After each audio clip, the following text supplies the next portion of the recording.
మాట్లాడు ప్రభువా,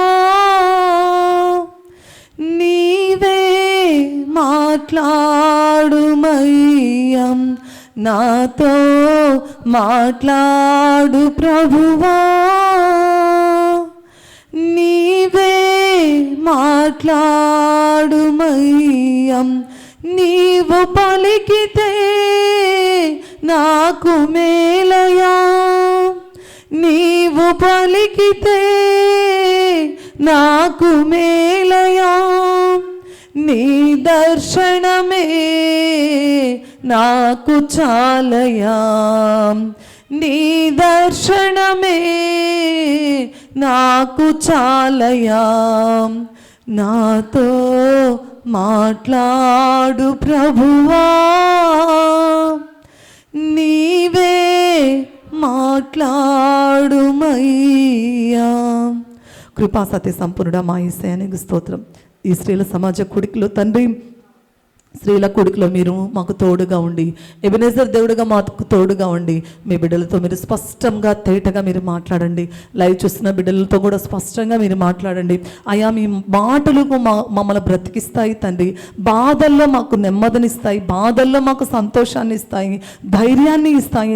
ఈ లోకంలో ఏ విధంగా జీవించాలో తగిన మెళకువని ఇస్తుంది తండ్రి నీ వాక్యము. తండ్రి నీ వాక్యము ద్వారా మాతో స్పష్టంగా మీ సేవకుల ద్వారా మీరు సూటిగా తేటగా మాతో మాట్లాడమని నిలబడుతున్న నీ దీన సేవకురాలు తండ్రి, దేనికి పనికిరాదు, అభాగ్యురాలు తండ్రి. అయినప్పటికీ మీరు నిలవబెట్టి వాడుకుంటున్న విధానాన్ని బట్టి నీకు స్తోత్రం. ఏ మంచి లేనప్పటికీ తండ్రి నన్ను అంతగా ప్రేమించి మీరు వాడుకుంటున్నారు తండ్రి. మీ కృపణ ఇచ్చిన దేవానికి స్తోత్రాలు చెల్లించుకుంటూ ఈ ప్రార్థనని పరలోక రాజ్యంలో చేర్చుకోమని యేసయ్య పరిశుద్ధ నామంలో అడిగి పొంది ఉన్నాము తండ్రి. ఆమేన్, ఆమేన్. హల్లెలూయా, హల్లెలూయా.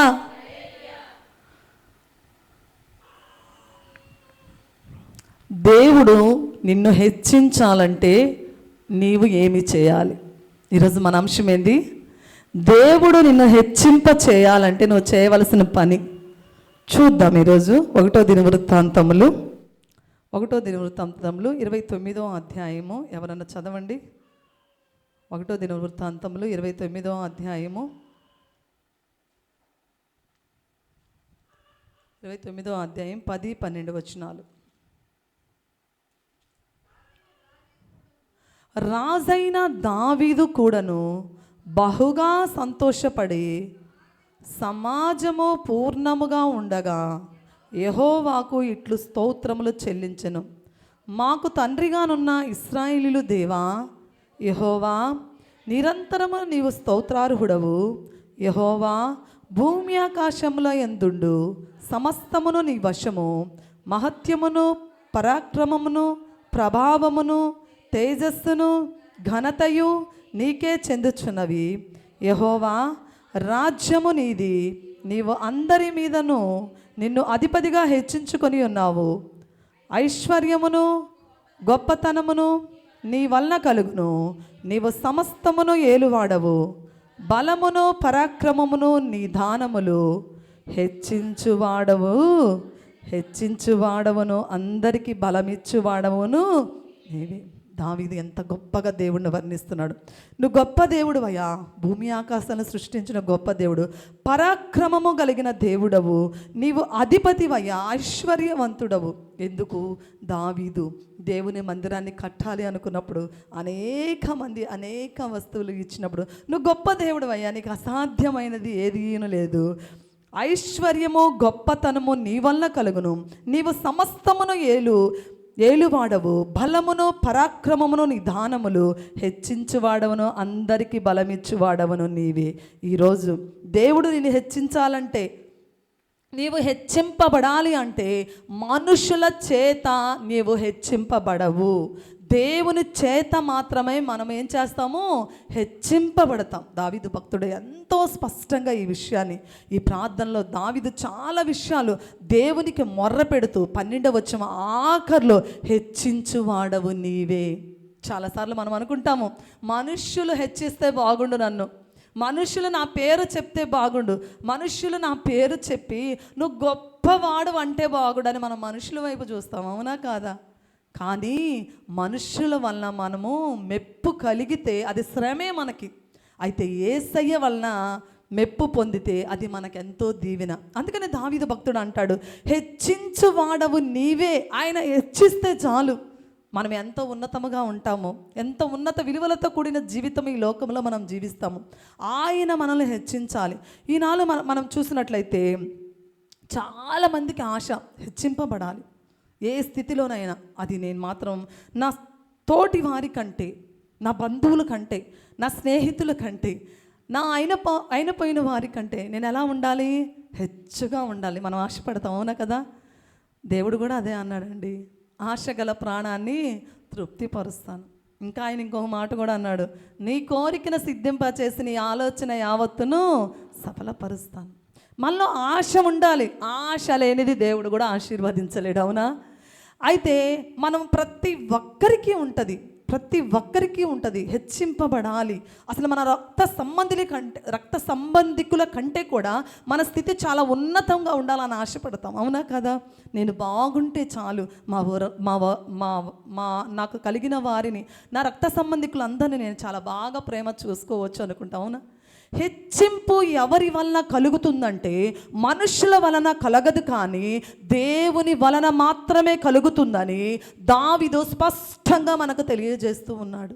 అయ్యా, నువ్వు గొప్ప దేవుడు అయ్యా, హెచ్చింపబడుట నీ వల్లనే అగునయ్యా, నువ్వు హెచ్చించు వాడవు దేవా అని దావీదు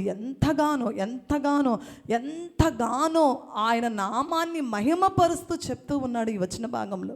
ప్రియమైన దేవుని బిడ్డలారా, మన యేసయ్య మనల్ని హెచ్చించే దేవుడు. అందుకనే 1 పేతురు 5వ అధ్యాయం 6వ వచనం చూడండి. 1 పేతురు 5వ అధ్యాయం 6వ వచనం చూడండి. 5వ అధ్యాయము 6వ వచనం. దేవుడు తగిన సమయమందు మిమ్మల్ని హెచ్చించినట్లు ఆయన బలిష్టమైన చేతి కింద దీన మనస్కులై ఉండుడి. హెచ్చింపబడాలంటే ఏం చేయాలి మనము? ఆయన బలిష్టమైన చేతి కింద దీన మనస్కులై, దేవుడు చెప్పినట్టు ఆశగల ప్రాణాన్ని తృప్తిపరిచే దేవుడు. ఎప్పుడు ఆశను తృప్తిపరుస్తాడంటే ఎప్పుడైతే మనము తగ్గించుకొని దేవుని సన్నిధిలో దీన మనస్కులై ఉంటామో అప్పుడు దేవుడు మనల్ని ఏం చేస్తాడు? హెచ్చిస్తాడు. దావీదు ఎన్నో విషయాల్లో తగ్గించుకున్నాడు. అందుకనే దేవుడు దావీదును ఎంతగానో గొర్రెల దొడ్డిలో ఉన్న దావీదును దేవుడు ఎంతో ఉన్నతంగా ఆశీర్వదించాడు. సింహాసనం మీద రాజుగా దేవుడు నిలవబెట్టాడు, అవునా? దీన మనస్కులై మనం ఏం చేయాలంటే దేవుని సన్నిధిలో తగ్గించుకోవాలి. కొంతమందిని మనం చూస్తూ ఉంటాము, ఈమెకు చూడండి, ఈయనకు చూడండి, ఎంత తగ్గింపు జీవితమో, ఎంత తగ్గింపు మనసు, ఎంత వినయ విధేయత మనసు కొంతమందిని చూస్తాం, అవునా కదా? వాళ్ళు చెప్పుకోవాల్సిన పని లేదు, మనకి ఇంత ఉంది, అంత ఉంది, అది ఉంది, ఇది ఉంది అని. వాళ్ళ ఉన్న తగ్గింపుని బట్టి మనమే అంటాము, అవునా? వీళ్ళది అంత ఉన్నా కానీ అంత తగ్గింపు మనసు, తగ్గింపు జీవితం. ప్రియమైన దేవుని బిడ్డలారా, దేవునికి తగ్గింపు మనసు చాలా ఇష్టం. నీవు హెచ్చింపబడాలంటే నువ్వు తగ్గింపు జీవితాన్ని జీవించాలని దేవుని వాక్య భాగం సెలవిస్తూ ఉంది. అయితే ఈరోజు ఆయన ఎవరిని హెచ్చిస్తాడు? దేవుడు హెచ్చింప చేయాలి అంటే ఎవరిని అసలు ఆయన హెచ్చించేది? ఒక 3 విషయాలు చూద్దాం. లూకాసు వార్త 14వ అధ్యాయము ఎవరిని ఆయన హెచ్చించేది చూద్దాం స్పష్టంగా. లూకాసు వార్త 14వ అధ్యాయము 11వ వచనం చదవండి. తన్ను తాను హెచ్చించుకొని ప్రతివాడు తగ్గింపబడును, తన్ను తాను తగ్గించుకున్నవాడు హెచ్చింపబడునని చెప్పాను. దేవుడు చూడండి, తన్ను తాను తగ్గించుకున్నవాడు హెచ్చింపబడతాడు. తన్ను తాను హెచ్చించుకున్నవాడు ఆటోమేటిక్గా దేవుడే ఏం చేస్తాడు? తగ్గిస్తాడు. బాబు, అమ్మా, నీకు ఇంత తగదలే, నేను నిన్ను తగ్గించేస్తానని చెప్పి ప్రతి విషయాలు ఆయన ఏం చేస్తాడు? క్రమంగా తగ్గించేస్తాడు. ప్రియమైన దేవుని బిడ్డలారా, ప్రతి విషయంలో మనం ఎలా ఉండాలంటే, మనం హెచ్చింపబడాలంటే మనం తగ్గింపు మనసు కలిగి ఉండాలి. తగ్గింపు మనసు అనేది దేవునికి ఎంతో ఇష్టం. అందుకనే ఆయన ఒక ఉపమానం చెప్తూ ఉన్నాడు. లూకాసు వార్త 14వ అధ్యాయం 7వ వచనం చదవండి. 7 నుంచి 11 వచనాలు చదువుకుందాం. పిలువబడిన వారు భోజన పంక్తిని అగ్రహ పీఠములో ఏర్పరచుకొనుట చూచి ఆయన వారితో ఈ ఉపమానం చెప్పెను. నిన్నెవరైనానో పెండ్లి విందుకు పిలిచినప్పుడు అగ్రపీఠం మీద కూర్చుండవద్దు. ఒకవేళ నీకంటే గనుడు అతని చేత పిలువబడగా నిన్నును అతన్ని పిలిచినవాడు వచ్చి ఇతనికి చోటిమ్మని నీతో చెప్పును. అప్పుడు నీవు సిగ్గుపడి కడపటి చోటున కూర్చుండ సాగుదు. అయితే నీవు పిలువబడినప్పుడు నిన్ను పిలిచినవాడు వచ్చి, స్నేహితుడా పై చోటికి పొమ్మని నీతో చెప్పులాగా నీవు పోయి కడపటి చోటున కూర్చుండుము. అప్పుడు నీతో కూడా కూర్చుండు వారందరూ ఎదుట నీకు ఘనత కలుగును. తన్ను తాను హెచ్చించుకొను ప్రతివాడును తగ్గింపబడును, తన్ను తాను తగ్గించుకొని వాడు హెచ్చింపబడునని చెప్పాను. ప్రియమైన దేవుని బిడ్డలారా, దేవుడు ఎంతటి చక్కటి ఉపమానం. చాలామంది ఆయనతో ఉన్నవారు అగ్రపీఠాలు కోరుకుంటున్నారు. అట్లాంటి వారితో దేవుడు చెప్తూ ఉన్నాడు. ఒక ఉపమానం చెప్పాడు. ఒక గొప్ప పెండ్లి విందు జరుగుతూ ఉంటుంది. గొప్ప పెండ్లి విందు అయితే బాగా రిచ్ పీపుల్కి ఒక ప్రత్యేక ఆహ్వానం ఉంటుంది కదండి. రిచ్ పీపుల్, నేను ఒక మ్యారేజ్ చూశాను. బాగా రిచ్గా బాగున్న వాళ్ళకి ఒక సీటు, నార్మల్ పీపుల్స్కి ఒక సీటు, ఇంకా అసలు పిలవని వారికి ఒక సీటును కేటాయించారు. అవునా, అట్లా ఉంటాయి. అయితే దేవుడు అంటూ ఉన్నాడు, ఒకవేళ నిన్ను పిలిస్తే ఆ పెండ్లికి నీవు ఏమి చేయాలంటే అగ్రపీఠం మీద నువ్వు కూర్చోవద్దు. ఒకవేళ ఆ పెండ్లిలో నువ్వు అగ్రపీఠాన్ని కానీ కూర్చున్నట్లయితే నీకంటే ధనవంతుడు, నీకంటే బలవంతుడు, నీకంటే పేరు ప్రఖ్యాతులు ఉన్న వ్యక్తి వస్తే ఆ పెండ్లి విందుకు పిలిచిన యజమాని ఒకవేళ నీ దగ్గరకు వచ్చి, బ్రదర్ ఇది నీకు కేటాయించిన సీటు కాదు, ఈయన వచ్చాడు, ఈయనకి ఈ సీటు అని చెప్పి నిన్ను వెనకకు పంపించవచ్చు. కనుక నీవు వెనక సీటును కూర్చో. ఒకవేళ నిన్ను పెండ్లి యజమాని పిలిచాడా, వెనక సీట్లో కూర్చో. ఒకవేళ నువ్వు కూర్చున్న ప్లేస్ అది కాకపోతే పెండ్లి యజమాని వచ్చి అంటాడు, బ్రదర్ నువ్వు కూర్చున్న ప్లేస్ ఇది కాదు, ఇక్కడ కాదు నువ్వు కూర్చున్నది, రా నా వెంబడి రా అని చెప్పి అగ్రపీఠం మీద కూర్చోండిస్తే చూసేవారందరిలో నువ్వెంత ఘనత పొందిన వాడవు అవుతావు. అవునా కదా అండి? చాలాసార్లు మనం అనుకుంటాం అగ్రపీఠాల మీద కూర్చోవాలి, అగ్రపీఠాల మీద అసలు నేనే ఫస్ట్ ఉండాలి, అన్నిట్లో నేను అనుకోకూడదు. యేసయ్య మనకి ఏ ప్లేస్ ఇస్తే అక్కడ కూర్చుంటే మన పేరు దేవుడు గొప్పగా ఆశీర్వదిస్తాడు, మనల్ని గొప్పగా ఆశీర్వదిస్తాడు. అదే దేవుడు చెప్తూ ఉన్నాడు, నీకు ఎక్కడ నీ ప్లేస్ను కేటాయించారు అక్కడ కూర్చుంటే నీకు గౌరవం, నీకు మర్యాద. అవునా కాదా?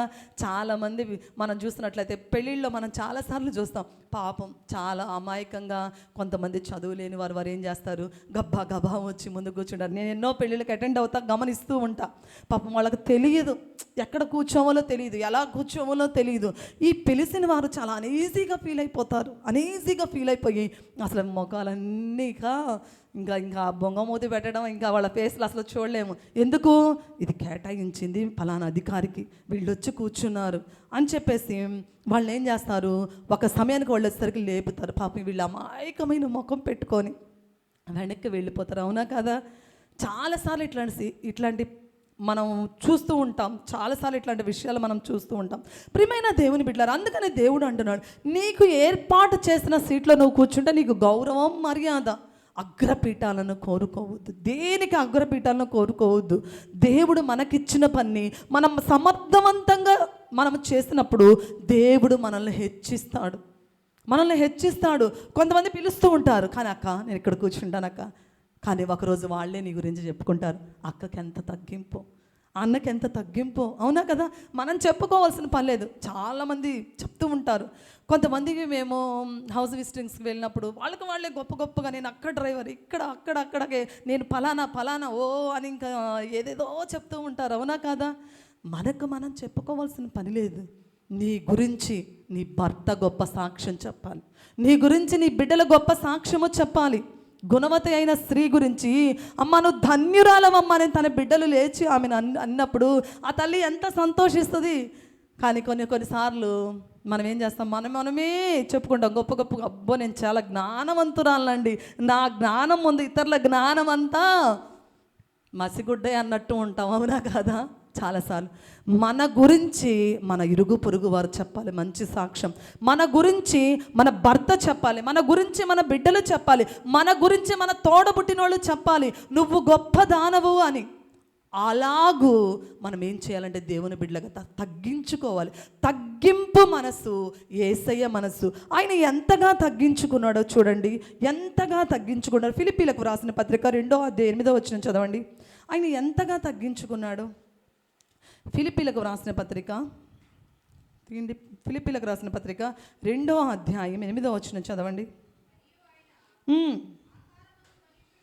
మరియు ఆయన ఆకారమందు మనుష్యుడిగా కనబడి మరణము పొందునంతగా, అనగా సిలువ మరణము పొందునంతగా విధేయత చూపిన వాడే తన్ను తాను తగ్గించుకొనేను.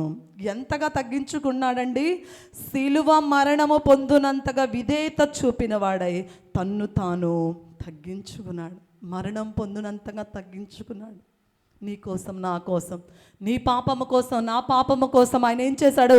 కల్వరి సిలువలో బలియాగం అయ్యాడు, అనగా మరణము పొందునంతగా తగ్గించుకున్నాడు. యేసయ్య విధేయతకి ఒక అర్థం చెప్పాడండి.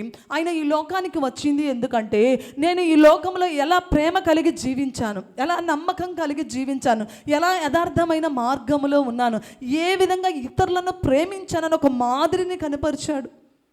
ఆయన అన్నాడు, ఒక చంప మీద కొడితే ఇంకో చంప. ఈ రోజుల్లో ఎవరున్నారండి? అవునా? ఒక చంప మోగ్గాన ఆ సురుక్కి ఏమైద్ది, ఇంకొక చంప వాళ్ళు ఎదుటోళ్ళతో మనమే కొట్టేస్తాం. అవునా కదా? తట్టుకోలేము. చిన్నప్పుడు పిల్లల్ని చూడాలండి, పిల్లల్ని చూడాలి. పాపం వీడి గబక్కన తగిలిందో కొట్టాడో ఏదో జరిగింది, ఆ సురుకు తట్టుకోలేక వాడు ఏం చేస్తాడు? అదే ఎమోషన్తో, అదే కోపంతో, వాడి కోపం పొయ్యి అంతగా ఎదుటోడిని ఏం చేస్తాడు? కొడతాడు. అవునా? అప్పుడు వాడి కోపం తగ్గిద్ది. నోవా డానీని కూడా నేను ఇంట్లో గమనిస్తూ ఉంటాను. నోవా డానీ ఏం ఊరుకోడు, కొడతా ఉంటాడు. వాడు పెద్దోడు ఎంతసేపు సహిస్తాడు? అందుకని వాడు ఏం చేస్తాడు? రిపీట్ మళ్ళా కొట్టినప్పుడు వీడు తట్టుకోలేదు. అవునా కదా? ఇట్లా ఉంటున్న దినాలలో యేసయ్య ఎలా తగ్గించుకున్నాడంటే, మరణము పొందునంతగా తన్ను తాను తగ్గించుకున్నాడు. యేసయ్య ఏ పాపం చేయలేదు, ఏ దోషం చేయలేదు, ఏ అక్రమాలు చేయలేదు, ఏ అన్యాయాలు చేయలేదు. అయినప్పటికీ నీ కోసం, నా కోసం సిలువ మరణం పొందునంతగా ఆయన ఏం చేశాడు?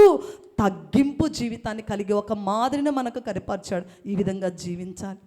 ఎదుటివారు అంటున్నారా సూటిపోటి మాటలు? ప్రియ తల్లి, నీ ఇరుగు పరుగు వారే కానిపోని మాటలు అంటూ ఉన్నారా?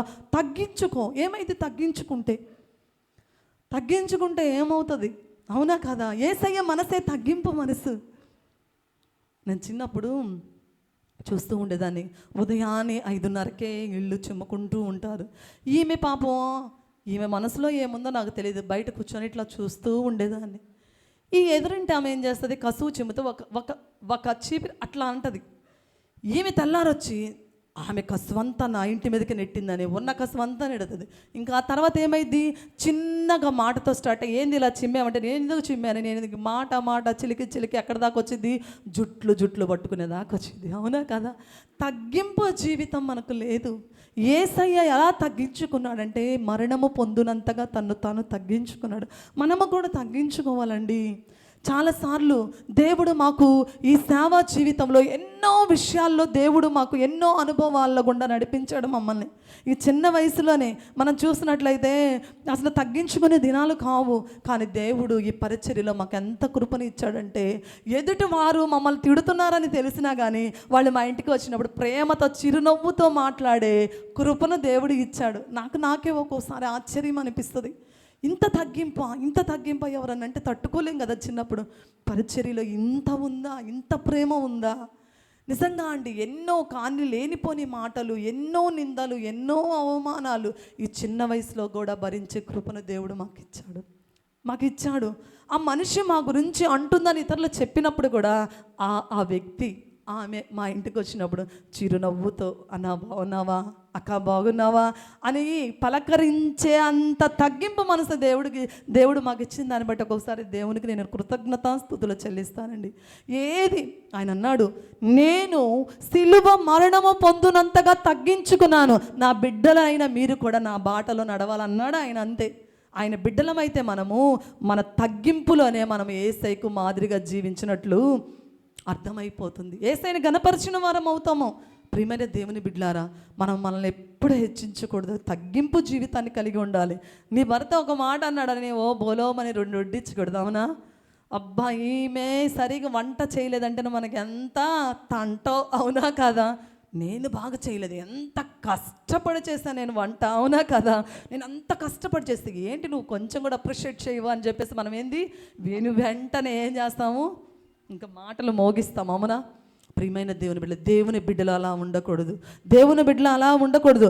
ఉదయాన్నే వేకునే నీ బిడ్డలేసి నేను ధన్యురాలు అనాలి, జ్ఞానవంతురాలని నీ భర్త నీ గురించి చెప్పాలి. నీ వారు, నీకు అయిన వారు, నీకు కలిగిన వారు నీ గురించి, ఈమె జీవితం ఎంత తగ్గింపు జీవితము, యేసయ్య సన్నిధికి వెళుతుంది, యేసయ్యలాగే ఈమె జీవిస్తుంది, యేసయ్య బాటలో ఈమె నడుస్తుందని నీ గురించి ఒక మంచి సాక్ష్యాన్ని కలిగి ఉండాలి. ప్రియమైన దేవుని బిడ్డలారా, అందుకనే యేసయ్య నిన్ను హెచ్చింప చేయాలంటే నీవు తగ్గించుకోవాలి. నువ్వు హెచ్చింపబడాలంటే, నీ కుటుంబం హెచ్చింపబడాలంటే, ఒక గృహిణిగా, ఒక జ్ఞానవంతురాలుగా నువ్వేం చేయాలి?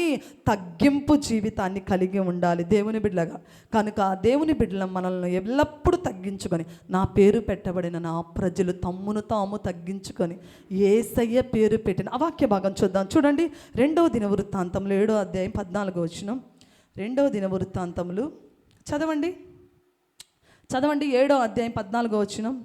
నా పేరు పెట్టబడిన నా జనులు తమ్మును తాము తగ్గించుకొని ప్రార్థన చేసి నన్ను వెదకి తమ చెడు మార్గములను విడిచిన ఎడల ఆకాశము నుండి నేను వారి ప్రార్థన విని వారి పాపమును క్షమించి వారి దేశమును స్వస్థపరుస్తాను. నా పేరు పెట్టబడిన నా జనులు తమ్మును తాము తగ్గించుకొని ప్రార్థన చేస్తే ఆయన ఏం చేస్తానన్నాడు? ఆ ప్రార్థన ఆలకించి తమ చెడు మార్గములను విడిచిన ఎడల ఆకాశము నుండి నేను వారి ప్రార్థన విని ఏం చేస్తాడు? వారి పాపములను క్షమిస్తాను, వారిని ఏం చేస్తాను? స్వస్థపరుస్తాను. ఎన్ని ఆశీర్వాదాలు ఉన్నాయండి, ఎన్ని ఆశీర్వాదాలు. మన పాపములు క్షమిస్తాడు, మనకు స్వస్థతని ఇస్తాడు, తగ్గింపులో ఇన్ని ఉన్నాయి. కనుక ప్రియమైన దేవుని బిడ్డల, నీకు దేవుడు నీ కుటుంబాన్ని అనగా నిన్ను హెచ్చింప చేయాలంటే నువ్వు చేయవలసిన మొదటి పని ఏంటంటే తగ్గింపు జీవితం. సాతాను కూడా దేవుని కంటే లూసిఫర్ ఏం చేసింది? దేవుని కంటే తనను హెచ్చించుకుంది, అవునా కాదా? యెషయా గ్రంథం 14వ అధ్యాయం చూడండి. యెషయా గ్రంథం 14వ అధ్యాయము చూడండి. 14వ అధ్యాయం 12వ వచనం చదవండి. 14వ అధ్యాయం.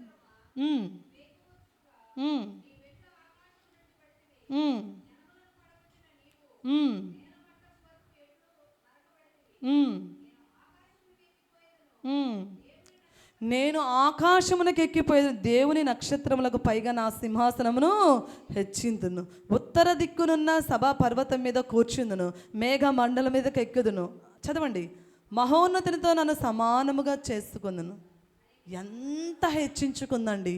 అందుకని దేవుడు అక్కడి నుంచి ఏం చేశాడు? త్రోసివేశాడు. దేవుని కంటే తన సింహాసనాన్ని హెచ్చించుకుంది. ప్రియమైన దేవుని బిడ్డలముగా మనం దేనిలో హెచ్చించకూడదు. అయ్యా, అక్క, నువ్వు నాకంటే చాలా గొప్పదానివి, అన్న నాకంటే నువ్వు చాలా గొప్పవాడివి, నాకంటే నువ్వు చాలా ప్రార్థనాపరురాలివి, నాకంటే నువ్వు చాలా ప్రార్థనాపరు. మనము తగ్గించుకోవాలి. ఎప్పుడు మన స్థితిని హెచ్చించుకోవాలి. నా అనే మాటను క్రైస్తవుడు ఎవరు సంబోధించకూడదు. నా వలన ఇది జరిగింది, నా వలన మాత్రమే సాధ్యము, నేను ఉంటేనే ఆ పని జరుగుతుంది అని ఎప్పుడు మనకు ఘనతను తెచ్చుకోకూడదు. యేసయ్య ఇవ్వాలి మనకు ఆ ఘనత, అవునా కదా? ఎప్పుడు దేవుని బిడ్డలుగా మనం గర్వించకూడదు. గర్వించితే ఇక్కడ దేవుడు సాతాన్ని ఏం చేశాడు? పాతాళానికి త్రోసివేశాడు. మనం దేవుని బిడ్డలంగా మన కుటుంబం హెచ్చింపబడాలంటే మనం ఏం చేయాలి? తగ్గించుకోవాలి. రెండోదిగా చూద్దాము, దేవుడు ఎవరిని హెచ్చిస్తాడు అని అంటే, హెబ్రీలకు రాసిన పత్రిక 1వ అధ్యాయం 9వ వచనం చదవండి. హెబ్రీలకు రాసిన పత్రిక 1వ అధ్యాయము 9వ వచనం చదవండి. 1వ అధ్యాయం 9వ వచనం. నీవు నీతిని ప్రేమించితివి, దుర్నీతిని ద్వేషించితివి, అందుచేత దేవుడు నీ దేవుడు నీ తోడి వారి కంటే నిన్ను హెచ్చించున్నట్లుగా ఆనంద తైలంతో అభిషేకించెను. ఎవరిని దేవుడు హెచ్చిస్తాడు, ఎవరి కుటుంబాన్ని దేవుడు హెచ్చింప చేస్తాడు అంటే, ఎవరైతే నీతిని ప్రేమించి దుర్నీతిని ద్వేషిస్తారో వారిని దేవుడు హెచ్చిస్తాడు. నీతిని ప్రేమించాలి, మనం దుర్నీతిని ద్వేషించాలి. యోసేపును గాని మనం చూసినట్లయితే నీతిని ప్రేమించాడు. యోసేపుకి ఎవ్వరూ లేరు, తల్లి లేదు, తండ్రి ప్రేమకు చాలా దూరమయ్యాడు. ఎందుకు? చిన్న వయసులోనే ప్రేమించవలసిన అన్నలు యోసేపును అమ్మివేస్తే ఎక్కడో చెరసాల్లో ఉన్న యోసేపు, పాపము ఎక్కడో దూరంగా ఉన్న యోసేపు దేవునికి నమ్మకంగా జీవించాడు, నీతిని ప్రేమించాడు. పోతీఫర్ భార్య తనని ఎంతగానో విసికింది, పాపం చేయడానికి విసికించింది. అయితే యోసేపు, నేను దేవుని దృష్టిలో నమ్మకముగా జీవించాలి, ఈ లోకముల ఆశలకు ఆశయాలకు నేను గురి కాకూడదు, బానిస కాకూడదు. నా దేవుడు ఏ విధంగా పరిశుద్ధముగా జీవించాడో నేను అదే విధంగా పరిశుద్ధముగా జీవించాలన్న యోచన కలిగిన వాడ యోసేపు నీతిని ప్రేమించాడు. పోతీఫర్ భార్య విసికించింది పాపం చేయడానికి. అయితే పాపపు బట్టను ఆమె ఏం చేసింది? యోసేపు బట్టను పట్టుకున్న బట్ట కూడా పాపమని ఆ బట్టను కూడా విడిచిపెట్టి యోసేపు బయటికి పరిగెత్తాడు. ప్రియమైన దేవుని బిడ్డలారా, అంతా యోసేపు ఇలాంటి మనసు మనకుందా? నీతిని ప్రేమిస్తున్నామా? చాలాసార్లు చాలామంది చిన్న చిన్న ఆశలకే పాపానికి లోనైపోతున్నారు, బానిసలైపోయి పచ్చగా ఉండవలసిన వాళ్ళ జీవితాలను ఏ విధంగా చేసుకుంటున్నారు? ఎండిపోయేలాగా చేసుకుంటున్నారు. ఎంతో సంతోషంగా వాళ్ళు ఉండవలసిన కుటుంబాలు విచ్ఛిన్నమైపోతున్నాయి. ఎందుకు?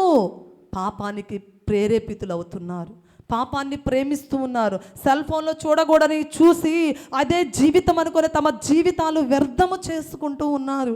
ప్రతిష్ఠితులుగా జీవించవలసిన చాలామంది ప్రతిష్ఠితులుగా జీవించలేకపోతున్నారు. అయితే యేసయ్య అంటున్నాడు, దేవుడు అంటూ ఉన్నాడు, ఇదిగో నా బిడ్డ నీతిని ప్రేమించాడు, దుర్నీతిని విడిచిపెట్టాడు. ఆ మనసు మనకుందా? దేవుని సన్నిధిలో నా యవ్వన ప్రాయంలో దేవుడితో నేను నిత్య నిబంధన చేసుకున్నాను, జీవిస్తే నీ కోసం జీవిస్తానయ్యా, ఈ లోకంలో దేని ఆశలకు లోను కాను, దేని ఆశలకు నేను లొంగను, జీవిస్తే నీ కోసం కడ వరకు నేను జీవిస్తానయ్యా, నమ్మకముగా జీవిస్తానయ్యా అని చెప్పి దేవునితో చేసిన వాగ్దానం ఇప్పటి వరకు నేను ఆ వాగ్దానాన్ని తప్పలేదు.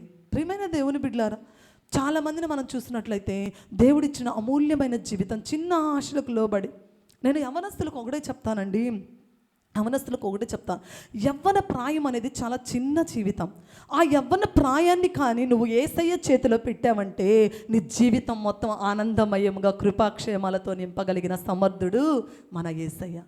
ఆ యవ్వన ప్రాయమే చాలా మూలం, నీ విజయానికి మూలం. ఆ యవ్వన ప్రాయంలో నమ్మకంగా దేవుని సన్నిధిలో ఉంటే దేవుడు అలనాడు హక్సాను ఆశీర్వదించాడు, అలనాడు ఎస్తేరును ఆశీర్వదించాడు, అలనాడు యోసేపును ఎంతగానో ఆశీర్వదించాడు. మనలో ఉన్న నమ్మకత్వాన్ని బట్టి దేవుడు మనల్ని ఆశీర్వదిస్తాడండి. యోసేపు నీతిని ప్రేమించాడు, దుర్నీతిని విడిచిపెట్టాడు, దుర్నీతిని ద్వేషించాడు. దేవుడు వారితోటి వారందరికంటే అప్పుడు ఏం చేస్తాడు? హెచ్చింప చేస్తాడు. ఎంత గొప్ప దేవుడు అండి! మనం నమ్మకంగా జీవిస్తే మెండైన దీవెనలు ఇచ్చే గొప్ప దేవుడు అండి. మన కుటుంబాన్ని గొప్పగా హెచ్చింప చేయగలిగిన సమర్థుడు. అవునా కాదా? ప్రతిష్ఠితులమై జీవించాలి, ప్రతిష్టంగా మనం జీవించాలి. దానియేలును, షడ్రక్, మేషక్, అబేద్నెగోలను శోధించారు. నువ్వు రాజు భుజించు ఆహారమును తినాలి, పానం చేయి, ద్రాక్షారసం నువ్వు పానం చేయాలి అని అంటే, నెబుకద్నెజరు మాకు చింత లేదు, మేము నీ ప్రతిమకు మేము నమస్కరించమా, ఆ భోజనాన్ని మేము తినము, నువ్వు మమ్మల్ని ఏదైనా చేసుకో. ప్రతిష్ఠితులుగా జీవించాలి దేవుని కోసం. పాపము చేసే చాలాసార్లు ఒక సేవకుడు అంటూ ఉంటాడు, మన సేవకుడు అంటున్నాడు, చాలామంది పాపం చేయడానికి అవకాశం రాక పాపం చేయడం లేదంట. యోసేపుకు అవకాశం వచ్చింది, అయినా పాపం చేయలేదు. దేవుని బిడ్డలు ఆ విధంగా ఉండాలి, పాపాన్ని ద్వేషించాలి. ఇక్కడ షడ్రక్, మేషక్, అబేద్నెగోలు రాజు భుజించు భోజనమును పానం చేయి ద్రాక్షారసం మాకొద్దు, మేము అపవిత్రులము కాము, మీరు మమ్మల్ని చంపేస్తారా, ఏదన్నా చేస్తారా, అగ్నిగుండంలో వేస్తారా, వెయ్యండి, మాకు ఇష్టమే, ఏది చేసినా మాకు ఇష్టమే, మేము ప్రతిష్ఠితులుగా ఉంటాము. చాలామంది మాతో ఏం చెప్తూ ఉంటారు, దానియేలు కూడా అన్నాడు, మేముగా నీ ప్రతిమకు నేనుగా నమస్కరించను. వేస్తావా సింహాల బోన్లో? వేసేయి. దేవుని కోసం సజీవ సాక్షిని అయిపోతాను, సజీవంగా బలియాగం అయిపోతాను ఆయన కోసం, అంతకంటే ఈ జీవితంలో ఏముంది అన్నాడు. ఒక్కోసారి చాలామంది మనల్ని నాతో అనే మాట ఏంటంటే, అక్క సిబిసికి రావాలని ఉంది కానీ మీరు లైవ్లో చూపిస్తారు అక్క, అందుకని రాలేం. అలాంటి నువ్వు ఏ విధంగా దేవుని బిడ్డ అనిపించుకుంటావు? అవునా కాదా? ఒక చర్చికి, జీవము కలిగిన దేవుని మందిరానికి, జీవము కలిగిన దేవుని వాక్యాన్ని వినటానికి లోకస్తులకు భయపడుతున్నావంటే నీ సాక్ష్యం ఏంది? చాలామంది నాకు చాలా నవ్వు వస్తూ ఉంటుంది, ఏంటి వీళ్ళు ఇంకా దానియేలు ప్లేస్లో వీళ్ళుంటే, షడ్రక్ మేషక్ అబెద్నగో ప్లేస్లో వీళ్ళుంటే వీళ్ళ పరిస్థితి ఏంది? అవునా కాదా అండి? అవునా కాదా? చాలామంది మమ్మల్ని లైవ్లో చూపించొద్దు పాస్టర్ గారు, మాకు రావాలని ఉంది కానీ వాళ్ళు ఏమంటారు, లోకస్తులకు నువ్వు భయపడుతున్నావు అంటే నువ్వు పరలోక రాజ్యాన్ని స్వతంత్రించుకోగలవా? అవునా కాదా? జీవము కలిగిన వాక్యము ఎక్కడ ఉంటుందో, జీవము కలిగిన దేవుడు ఎక్కడ ఉంటాడో అక్కడ సజీవంగా జీవము కలిగిన వాక్యము ఉంటుంది. ప్రియమైన దేవుని బిడ్డల, మనం ఎంత సంతోషం, మనం ఎంత ధన్యులమో. దేవుడు ఈ క్రైస్ట్ బ్లెస్సింగ్ చర్చ్లో సజీవుడిగా సంచరిస్తూ ఉన్నాడు. అందుకనే దేవుడు మనకు గొప్ప సేవకుడిని ఇచ్చాడు. దాన్ని బట్టి మనం ఎంతగానో మనము ఆనందించవలసిన విషయము. ప్రియమైన దేవుని బిడ్డలారా, చాలామంది రాలేక మేము మీ లైవ్ చూస్తున్నామండి, మేము ఆ చర్చ్లో ఉండి కూడా మీ లైవ్ చూస్తున్నామండి. ఎందుకు అంత భయం? మనుషులకు భయపడుతున్నామండి. నువ్వు పరలోక రాజ్యాన్ని ఎక్కడ స్వతంత్రించుకోగలవు? అవునా కాదా? ఎక్కడ స్వతంత్రించుకోగలదు? దేవుని కోసం ప్రతిష్ఠులమై జీవించాలి. దేవుని కోసం మనం ఏం చేయాలి? భయపడకూడదు. దేవుని కోసం ఇక్కడ షడ్రక్ మేషక్ అబెద్నగోలు దానియేలు రాజుకు భయపడలేదు. అందుకనే దానియేలును సింహాల బోనులో వేసిన సింహాలు నమస్కరించి వందనాలు పెట్టినాయి కానీ దానియేలుని ఏం చేయలేదు. షడ్రక్ మేషక్ అబెద్నగోలు అగ్నిగుండంలో వేస్తే నా బిడ్డలను అగ్నిగుండంలో వేసాడని 4వ వ్యక్తిగా వేస్తే దేవుడు వెళ్ళాడు. అవునా కదా? దేవుడు మనకు తోడుగా ఉంటాడని మనం మనుషులకు భయపడవలసినంత పని లేదు. మనుష్యులకు భయపడినంత కాలం మన జీవితాలు కృషించుకుపోతాం. ఆనందం ఉండదు, సంతోషం ఉండదు, నెమ్మది ఉండదు. ప్రియమైన దేవుని బిడ్డలారా, దేవుని వాక్య భాగం సెలవిస్తూ ఉంది, నీతిని ప్రేమించి దుర్నీతిని ద్వేషిస్తారో, ఎవరైతే ద్వేషిస్తారో దేవుడు వారిని ఏం చేస్తాడు? తోటి వారి కంటే హెచ్చిస్తాడు. మూడవదిగా ద్వితీయోపదేశకాండ 28వ అధ్యాయం 1వ వచనం చదవండి, ముగిస్తున్నాను నేను. ద్వితీయోపదేశకాండము 28వ అధ్యాయం 1వ వచనం చదవండి.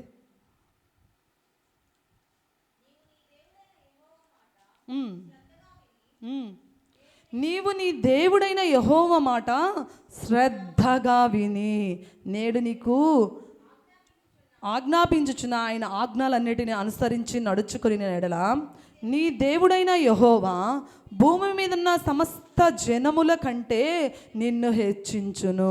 ప్రియమైన దేవుని బిడ్డలారా, ఆయన మాటను మనం శ్రద్ధగా వింటే ఆయన మనల్ని ఏం చేస్తాడు? హెచ్చింపచేస్తాడు. దేవుని మాటను శ్రద్ధగా విన్న వారిని దేవుడు హెచ్చించును. విధేయత ద్వారానే హెచ్చింపు కలుగుతుంది. ప్రియమైన దేవుని బిడ్డలారా, దేవుడు కూడా సమస్త జనముల కంటే, యేసయ్య మాటకు ఎవరైతే విధేయత చూపుతారో సమస్త జనముల కంటే యేసయ్య ఏం చేస్తాడు? మనల్ని హెచ్చింపచేస్తారు. ఆయన మాటను శ్రద్ధగా మనం వింటే, ఎప్పుడైతే యేసయ్య మాటను మనం శ్రద్ధగా వింటామో అప్పుడు యేసయ్య మాటకు మనం ఏం చూపిస్తాము? విధేయత చూపిస్తాం. ఆయన మాట శ్రద్ధగా వినలేదని మనకు విధేయత ఉండదు, ఎక్కడా తగ్గింపు ఉండదు. ఆయన మాటలను మనం ఎప్పుడైతే వింటామో అప్పుడు మనకు విధేయత ఉంటుంది. యేసయ్య చూపిన విధేయత మన జీవితంలో ఉంటుంది. దేవుడు అబ్రహాముతో అన్నాడు, అబ్రహాముతో ఆదికాండం 12వ అధ్యాయం 1-2 వచనాలు చూసినట్లయితే, అబ్రహాము ఇదిగో నీ బంధువులను, నీ రక్త సంబంధికులను, నీకు కలిగినది, నీ తోటి వారిని అందరినీ, అసలు నువ్వు నివసిస్తున్న ప్రాంతాన్ని విడిచిపెట్టి నేను నీకు చూపించు దేశానికి వెళ్ళమన్నాడు అబ్రహాం. మనమైతే వినకొండ నుంచి వెళ్ళమంటే, వామ్మో వినకొండలో ఎంత బాగుంటుందో, కొండ దగ్గరగా ఉంటుంది కాబట్టి నేను ఎక్కడికి వెళ్ళనని మనం అంటాం. అవునా? దేవుడు అబ్రహాంతో అన్నాడు, అబ్రహామా ఇదిగో ఈ దేశాన్ని విడిచిపెట్టి, నీ బంధువులను విడిచిపెట్టి, నీ రక్త సంబంధికులను విడిచిపెట్టి, నీ అన్నదమ్ములు, నీ తల్లిదండ్రులను, నీకు కలిగిన సమస్తాన్ని విడిచిపెట్టి నేను చూపించు దేశానికి వెళ్ళు అంటే మారు మాట మాట్లాడలేదండి. అబ్రహాము మారు మాట మాట్లాడలేదు, దేవుని మాటకు విధేయత చూపించాడు. అంటే దేవుని మాటను అబ్రహాము శ్రద్ధగా విన్నాడు కాబట్టే దేవుని మాటకు విధేయత చూపించాడు. ఎప్పుడైతే మనం దేవుని మాటను శ్రద్ధగా వింటామో ఆటోమేటిక్గా మనలో విధేయత వస్తుంది.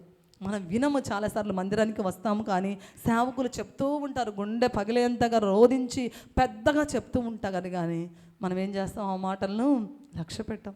చాలామంది అంటున్నారు, ఈ చెవులు విని ఈ చెవును వదిలేస్తామండి, ఏం పట్టించుకోండి. లోక విషయాల్లో నువ్వు పట్టించుకోబాకు, కానీ దేవుని విషయాల్లో నువ్వు పట్టించుకో. శ్రద్ధగా వినాలి, దేవుని వాక్యాన్ని పట్టించుకోవాలి, క్షుణ్ణంగా ధ్యానించాలి, దేవుని వాక్యానుసారంగా మనం జీవించాలి. లోక విషయాలు ఈ చెవును విను, ఈ చెవును వదిలేసాయి, కానీ యేసయ్య మాటలు ఈ రెండు చెవులతో స్పష్టంగా వింటే దేవుడిని జీవితాన్ని ఎంతో ఉన్నతంగా ఆశీర్వదిస్తాడు.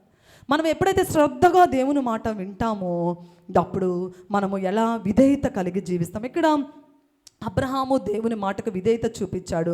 అందుకనే దేవుడు విశ్వాసులకు తండ్రిగా, హెబ్రీలకు మూల పురుషుడుగా, దేవుడు నీతిమంతుడుగా అబ్రహామును రొమ్మున పరదేశికి పేరు పెట్టాడు. దేవుడు ఎంత ఘనతను అబ్రహాముకు ఇచ్చాడు. దేవుడు లోతు కుటుంబానికి కూడా దేవుడు సెలవిచ్చాడు. లోతు, ఈ సొదొమ గొమొర పట్టణాన్ని నేను నాశనం చేస్తున్నాను కనుక నీ కుటుంబాన్ని నువ్వు చక్కబెట్టుకొని వెళ్ళు అంటే, పాపం లోతు మంచోడే, దేవునికి విధేయత చూపించలేదు. వెళ్తూ ఉంటే మనలాంటి వాళ్ళు ఉంటారు కదండి, అవునా? లోతు భార్య మనలాంటిది. ఏంది? లోకాన్ని చూసి ప్రేమించింది, అవునా? లోకాన్ని చూసి ప్రేమించి ఏం మర్చిపోయిందో, ఇంట్లో ఏ నెక్లెస్ మర్చిపోయిందో, ఏ పట్టు శారీ మర్చిపోయిందో, ఏం మర్చిపోయిందో, ఏ వస్తువులు మర్చిపోయిందో మనకు తెలియదు. పరలోకానికి వెళ్ళిన తర్వాత అడిగితే చెప్తుంది, అవునా? పరలోకం కాదులే అండి. ప్రియమైన దేవుని బిడ్డలారా, ఆమె లోకాన్ని ప్రేమించి ఏం చేసింది? నడుస్తూ వెనుతిరిగి ఉప్పు స్తంభమైంది. అంటే దేవుని మాట ఆమె శ్రద్ధగా వినలేదు. అబ్రహాము దేవుని మాట శ్రద్ధగా విన్నాడు కనుక అబ్రహామును దేవుడు హెచ్చించాడు. లోతు భార్య దేవుని మాటను శ్రద్ధగా వినలేదు కనుక ఏమైపోయింది?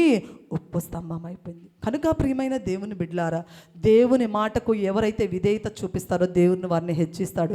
దేవుని మాటకు ఎవరైతే అవిధేయత చూపిస్తారో క్రమంగా దేవుడు వాడిని ఏం చేస్తారు? తగ్గిస్తాడు. ప్రియమైన దేవుని బిడ్డలారా, నీవు నీ కుటుంబం హెచ్చింపబడాలంటే మొదటగా నువ్వు చేయవలసిన పని ఏంది? తన్ను తాను తగ్గించుకున్నవాడు తగ్గింపు జీవితం నీలో ఉంటే నీ కుటుంబాన్ని ఆటోమేటిక్గా దేవుడు హెచ్చిస్తాడు. రెండోదిగా, నీతిని ప్రేమించి దుర్నీతిని ఎవరైతే ద్వేషిస్తారో దేవుడు వారిని ఏం చేస్తాడు? హెచ్చిస్తారు. మూడోది, దేవుని మాటను ఎవరైతే శ్రద్ధగా వింటారో దేవుడు వారిని హెచ్చిస్తాడు. ఎప్పుడైతే మనం శ్రద్ధగా వింటామో అప్పుడు మనం ఏం చేస్తాము? విధేయత జీవితాన్ని కలిగి ఉంటాం. అబ్రహాము శ్రద్ధగా విన్నాడు కనుక దేవుని మాటకు విధేయత చూపించి ఉన్నతముగా ఆశీర్వదింపబడ్డారు. లోతు భార్య దేవుని మాటను శ్రద్ధగా వినలేదు కనుక విధేయత చూపించలేకపోయింది. వెనుక తిరిగి ఏమైంది? ఉప్పు స్తంభమైంది. ఇప్పుడు దేవుడు నీకు అప్పగిస్తున్నాడు. నీ కుటుంబం ఆశీర్వదింపబడంటే నిన్ను నువ్వు హెచ్చించుకొని నీ కుటుంబాన్ని శాపభరితంగా మార్చుకుంటావా? నిన్ను నువ్వు తగ్గించుకొని నీ కుటుంబాన్ని హెచ్చింపులోకి ఉన్నతముగా నీ కుటుంబం ఉన్నత విలువలతో కొనసాగేటట్లు చూసుకుంటావా? నువ్వు నీతిని ప్రేమించి దుర్నీతిని ద్వేషిస్తావా? దుర్నీతిని ప్రేమించి నీతినే ద్వేషిస్తావా? దేవుని మాట నువ్వు శ్రద్ధగా విని అబ్రహాములాగా ఉన్నతంగా ఆశీర్వదింపబడతావా? లేకపోతే లోతు భార్యలాగా అశ్రద్ధగా విని దేవుని శాపానికి గురి అవుతా? దేవుడు నీకే అప్పగిస్తూ ఉన్నాడు. ఈ స్త్రీల సమాజం లైవ్ చూస్తున్న ప్రియమైన దేవుని బిడ్డరా, నీ కుటుంబం హెచ్చింపబడాలంటే దేవుడు నీతో అంటున్నాడు, నీవు తగ్గించుకుంటావా లేకపోతే సాతాన్లాగా హెచ్చించుకుంటావా? రెండోది, నీ కుటుంబం హెచ్చింపబడాలంటే నీతిని ప్రేమించి దుర్నీతిని ద్వేషిస్తావా? దుర్నీతిని ప్రేమించి నీతిని ద్వేషిస్తావా? నీకు అప్పగిస్తున్నాడు దేవుడు. దేవుని సన్నిధిలో ప్రార్థన చేసుకుందాం. యేసయ్యా, నా కుటుంబం హెచ్చింపబడాలని నాకు ఆశ ఉంది, నేను హెచ్చింపబడాలని నాకు ఆశ ఉంది. యేసయ్యా, నీ వాక్యానుసారంగా విన్నాను. తమ్మును తాము తగ్గించుకున్న వారు హెచ్చింపబడనని నన్ను నేను ఎప్పుడు హెచ్చించుకోను. దేవుని సన్నిధిలో చెప్దాం. లైవ్ చూసిన ప్రియమైన దేవుని బిడ్డారా, నన్ను నేను ఎప్పటికీ హెచ్చించుకోను అయ్యా, తగ్గింపు జీవితాన్ని కలిగి జీవిస్తానయ్యా. దేవునితో చెప్పు, నీవు మరణము పొద్దునంతగా తగ్గించుకున్నావు కదా తండ్రి, నేను అదే బాటలో నడుస్తానయ్యా. ఎవరి మాటలను పట్టించుకొని ఎవరి మాటలను లక్ష్య పెట్టను యేసయ్యా, నీ మాటలు ఎందు నేను లక్ష్య పెడతాం.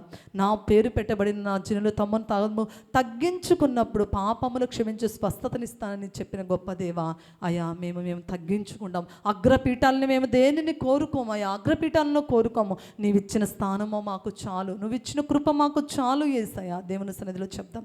యేసయ్యా, నీతిని ప్రేమించి దుర్నీతిని ద్వేషించిన యోసేపు జీవితాన్ని ఎంత ఆనందంగా మీరు తండ్రి ఆశీర్వాదకరంగా మీరు మార్చారు తండ్రి.